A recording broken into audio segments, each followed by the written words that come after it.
Une page se tourne au Burundi. Le nouveau président a pris ses fonctions ce jeudi. Évariste Ndayishimiye remplace un peu plus tôt que prévu Pierre Nkurunziza, mort brutalement il y a 10 jours. Lui était au pouvoir depuis 15 ans. Bonjour Simon Wolfart, on vous retrouve en direct de Kigali, au Rwanda voisin. Ce fut une cérémonie en pleine pandémie de coronavirus.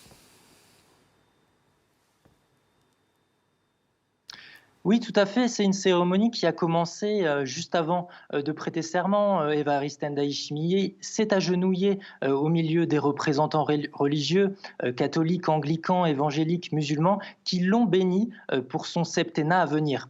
L'archevêque de Gitega l'a appelé à ramener la paix entre les Burundais.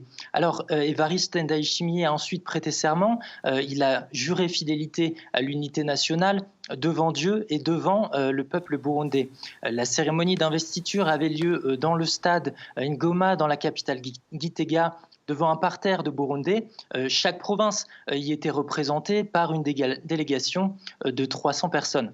Il y avait également les membres des corps diplomatiques, de l'armée, du Parlement et du gouvernement qui occupaient la tribune officielle. Les autorités avaient demandé au public de se présenter assez tôt pour se plier aux mesures sanitaires mises en place, comme le lavage de mains et la prise de température. Mais les distances de sécurité fixées à 70 cm entre les personnes étaient en réalité loin d'être respectées. Comme on a pu le voir sur les images, quasiment aucune personne ne portait de masque dans les gradins et le président lui-même est apparu à visage découvert. Voilà, le mandat du nouveau président va durer 7 ans et ses défis sont colossaux.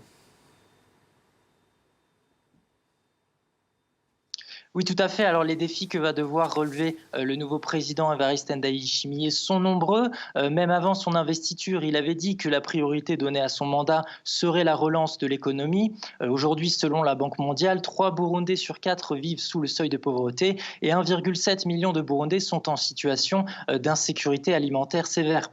Alors, pour sortir de ce marasme économique, le président devra probablement attirer les principaux bailleurs de fonds du Burundi, à savoir l'Union européenne et les pays européens, qui imposent des sanctions au pays depuis 2015.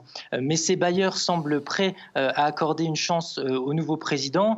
Certains analystes estiment donc qu'il pourrait chercher à sortir son pays de la politique isolationniste qu'avait mis en place son défunt prédécesseur du même parti, Pierre Nkurunziza. Cependant, le groupement indépendant de journalistes SOS Burundi relevait que lors de l'inauguration, Évariste Ndayishimiye avait tout de même averti la communauté internationale qu'il n'accepterait pas d'être obligé à ouvrir un dialogue, mais que le dialogue se ferait selon les règles du Burundi. Alors l'autre défi, ce sera évidemment de répondre à l'épidémie de Covid-19 qui semble se répandre dans le pays. Officiellement, le Burundi a recensé 104 cas de Covid-19 pour un seul décès, mais certains médecins et journalistes indépendants font part de nombreux cas de décès de personnes présentant les symptômes du virus